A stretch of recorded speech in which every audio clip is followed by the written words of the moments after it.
Denim company के बारे में, जिससे हमने आपसे कहा था एसएमई है, शांति स्पिनटेक्स। और देखिए ना आप, देश में आजकल जीन्स का बहुत फैशन। डेनिम की बात करते हैं तो मतलब जीन्स जो आप पहनते हैं उसका जो कपड़ा होता है उसको डेनिम बोलते हैं। काफ़ी तेज़ी से मांग बढ़ रही है और आज एसएमई कॉर्नर में इसी से जुड़ी एक कंपनी है जो इसका कपड़ा बनाती है और बहुत सारी उन कंपनियों को सप्लाई करती है जो final product, finish product jeans बनाती है। तो 6-7 तरीके से कंपनी अपने प्रोडक्ट को बनाती है और उसको बेचती है। 2020-21 से लेकर के 23 का जो फाइनेंशियल ईयर था उसमें 81% की रेवेन्यू ग्रोथ और 73% का प्रॉफिट ग्रोथ कंपनी दिखाई है। बातचीत करेंगे कंपनी के मैनेजिंग डायरेक्टर रिकिन अग्रवाल से। रिकिन, बहुत बहुत स्वागत है आपका सीएनबीसी आवाज पर। Thank you, Neeraj ji, so much. Thank you so much for having me here. I am Rikin Agarwal, MD of Shantis Fintechs Limited. तो I am रिकिन जी जी आप ये आईपीओ लेके आए, हम लोग इसके बारे में समझेंगे। पहले तो मुझे बेसिक से समझाइए कि शांति स्पिनटेक्स क्या काम करती है। Neeraj ji, शांतिस फिंटेक्स limited denim fabric manufacture करती है। हम लोग का रेवेन्यू 370 करोड़ का था मार्च 23 में, एंड हमारी install capacity 19 to 20 million metres, जो है कि लगभग 2 करोड़ मीटर एनुअली बनाती है फैब्रिक, डेनिम फैब्रिक्स। हम लोग ने स्टार्ट किया था हमारा production in 2016। Company was incorporated in 2010। 2016 में we started our first commercial production with 48 machines. Then again we expanded in 2018 में, हमने अगेन 48 मशीन्स का एक्सपांशन किया है। 96 मशीन्स को करके हमारी प्रोडक्शन कैपेसिटी को डबल कर दिया था। ऑल्सो रिसेंटली हम लोग ने रिन्यूएबल एनर्जी एंड सस्टेनेबिलिटी के लिए इन्वेस्टमेंट किया है विंड टर्बाइन में इन 2022 of 2 megawatt of wind turbine, and 2023 में हमने सोलर में भी इन्वेस्ट किया है फॉर कैप्टिव यूज। ओके, तो रिकिन भाई ये बताइए कि आईपीओ लेके आप आए हैं मार्केट में, इसके पीछे क्या मकसद था? सो बेसिकली आईपीओ का हमारा जो मेन मोटिव है for our working capital requirement. जब हम लोग ने प्रोडक्शन कैपेसिटी इंस्टॉल करी थी तो we started with only with the term loan. हम लोग ने कोई वर्किंग फैसिलिटी बैंक से एंजॉय नहीं करी थी। एंड जैसे जैसे कंपनी का ग्रोथ होते जा रहा है, रेवेन्यूज बढ़ रही है, मार्केट में प्रेजेंस बढ़ते जा रहा है, so we felt there is a requirement of working capital also. तो हम लोग का मेन प्रोसीड इसके लिए वर्किंग कैपिटल से हम लोग को ये फायदा था कि भी हम सप्लायर्स को हमारे पे जल्दी कर सके, and we can take price advantage from our suppliers, and also we will get priority supplies from our vendors. This was the main motive behind the IPO. And secondly the company एक stage तक पहुंच गई है जहां से अब company को और आगे जाना है, तो उसके लिए एक पब्लिक की, इन्वेस्टर्स की साथ में जरूरत है। So that's why we felt to go for an IPO.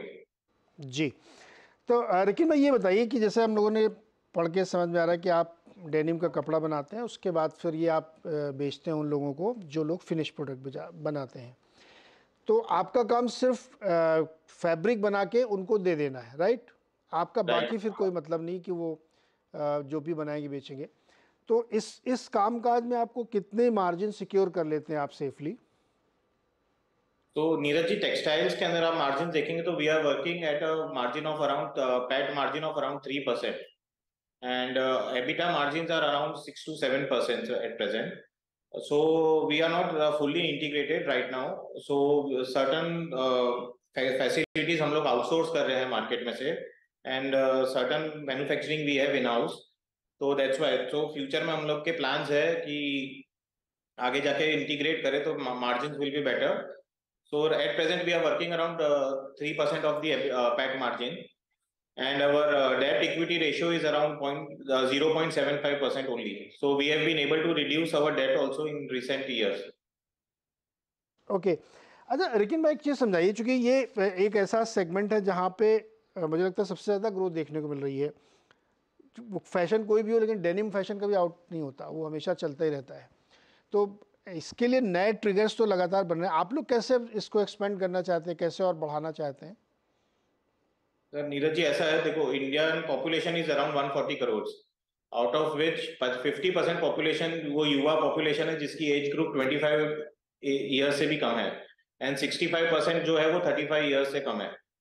सो एक युवा का हमेशा डेनिम की तरफ towards denim they have a passion कि हम डेनिम पहनेंगे, एंड थोड़ा सा इट इज आगे डेनिम अभी आपके इसमें भी बहुत यूज हो रहा है for office wear, formal wear, even in school uniform. So denim is growing, so that's why there is a market overview. ऐसा है कि 50,000 करोड़ का डेनिम का मार्केट साइज है, out of which 900 million metres is consumed in India. Total production India का 1600 million metres है in denim.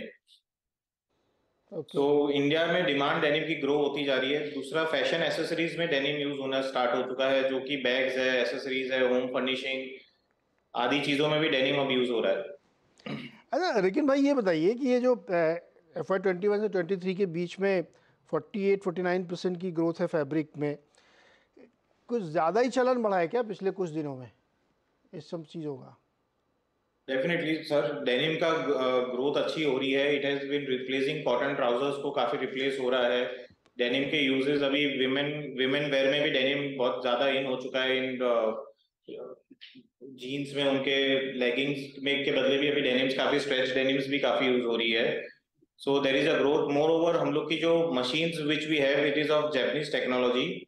So we are having a advantage in the market. जो दूसरे हमारे कंपटीटर्स है तो उनसे हम लोग थोड़ा आउट परफॉर्म बेटर कर रहे हैं, क्योंकि we are able to supply our products according to the demand of the market, Indian जो डोमेस्टिक डिमांड्स है.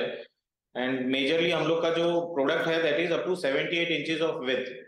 तो उससे हमारे जो कंज्यूमर्स गारमेंटर्स है उनको ये फायदा हो रहा है कि उनकी गारमेंट की एवरेज कॉस्ट कम आ रही है, बिकॉज उनकी वेस्टेज उसमें काफी कम हो जाती है. प्राइस ऑफ फैब्रिक उससे रिजनेबल रहता है.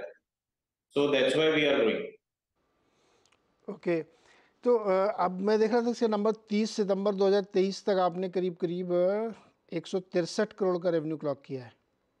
राइट. एक्स्ट्रापोलेट कर दें इसको तो वही 350 पौने 400 करोड़ के आसपास का रेवेन्यू बनेगा आपका 24 FY में. तो इसकी ग्रोथ आगे जाते हुए कैसे आप देखते हैं अपने बिजनेस के लिए खास तौर पे? नीरज जी, अभी at present we are utilising 65% round about our production capacity. So we can definitely increase. We are penetrating in the market in other products and other segments also. So our revenue will increase because of that. And first half of our जो first half होता है year का 6 months में, हमारा जो data second उसमें हमारी sales ज्यादा आती है. सेकेंड सेमी क्वार्टर में, in third and fourth quarter में हमारी सेल्स ज्यादा आती है because of festive season in India. Diwali and Diwali onward सब फेस्टिवल्स चालू हो जाते हैं. तो definitely second will be better, second half will be much better than this. अच्छा इसमें बड़ा कंपटीशन भी होगा, बहुत सारी और भी कंपनीज होंगी, तो उसको कैसे आप मिटिगेट करते हैं? और दूसरा रॉ मटेरियल कैसे सोर्स करते हैं आप? Neeraj ji, there are around 45 to 50 manufacturers of denim in India. So in denim industry we have a very healthy competition. So ऐसा बहुत ज़्यादा issues नहीं आता है, but we have some USP with us that we have a wider width fabrics available with us. Our machines are very versatile. उसमें 4 colors of insertions है, 16 shaft lobbies machines है, and so we can provide many designs in fabric. जो self weave fabrics में हम लोग काफी designs offer कर सकते हैं, जो इंडियन डोमेस्टिक मार्केट में काफी चल रहा है, वो बेटर है. दूसरा, हमारा major cost is power is our major cost. So 55% of our power requirement हम लोग रिन्यूएबल एनर्जी से सोर्स कर रहे हैं प्रेजेंट. एंड कमिंग ईयर्स में we will be also, we have a target to make a 100% power consumption from renewable energy. So we will be saving a lot in our power cost. Also, we are reducing our debt. The second component of our cost is interest cost. तो वो काफी reduce हो रही है. We have strategically हमने investment जो किया है वो काफी स्टडी करके करते हुए किया है, एंड हमारी डेट बढ़ाई नहीं है. रिजर्व एंड सरप्लस में से हम लोग ने अभी नेक्स्ट जो सोलर हमने इन्वेस्ट किया है वो हमारे रिजर्व एंड सरप्लस में से किया है. We didn't opted for debt. उसके लिए बैंक फैसिलिटीज नहीं ली ताकि our interest cost is maintain. अच्छा ये बताइए लेकिन भाई, क्या आपका ऐसा मन नहीं करता कि आप खुद भी अपने फिनिश प्रोडक्ट बनाएं, एक्सपेंड करें? सो डेफिनेटली नीरज जी, बिल्कुल करता है मन. तो आगे जाके there is a long way to go. अभी तो जर्नी स्टार्ट हुई है. So we will be exploring other parts of the country. India का जो ईस्टर्न पार्ट है, Kolkata, Bangalore, Delhi, Maharashtra, this is a very big market. And going in a garmenting sector is altogether a different scenario, because over there it is more labor intensive thing, and definitely is a time taking process. So brand banana खुद का करना, तो that is a time taking, but that is on our cards, but maybe later on in the company. हाँ नहीं ठीक है, वो तो समय लगता है हर चीज़ में, उसको करेंगे। तो आपको बहुत बहुत शुभकामनाएं सर, आपकी एक लिस्टिंग है डेनिम के बारे में, काफ़ी अच्छी आपने मुझे जानकारी दी, मेरा भी ज्ञान बढ़ा कि डेनिम की इंडस्ट्री चलती कैसे। बहुत बहुत शुक्रिया सर, और बेस्ट विशेस फॉर लिस्टिंग आपकी। Thank you so much Neeraj ji, thank you so much for having me. तो ये था शांति स्पिनटेक्स, जो जो आम भाषा में कहें तो जीन्स वाला जो कपड़ा बनता है वो बनाते हैं ये, और बहुत सारे लोगों को, कंपनियों को देते हैं, जो कि फिनिश्ड गुड वो लोग बनाते हैं। तो इनका काम केवल फैब्रिक प्रोवाइड करना, और 3-4 जैसे बता रहे डिज़ाइन तरीके कलर की बनाते हैं, फाइनली बनते हैं। 19 दिसंबर से 21 तक ये खुला हुआ है। बाकी डिटेल्स आपकी स्क्रीन पे। एक छोटा सा ब्रेक के बाद मार्केट अपडेट।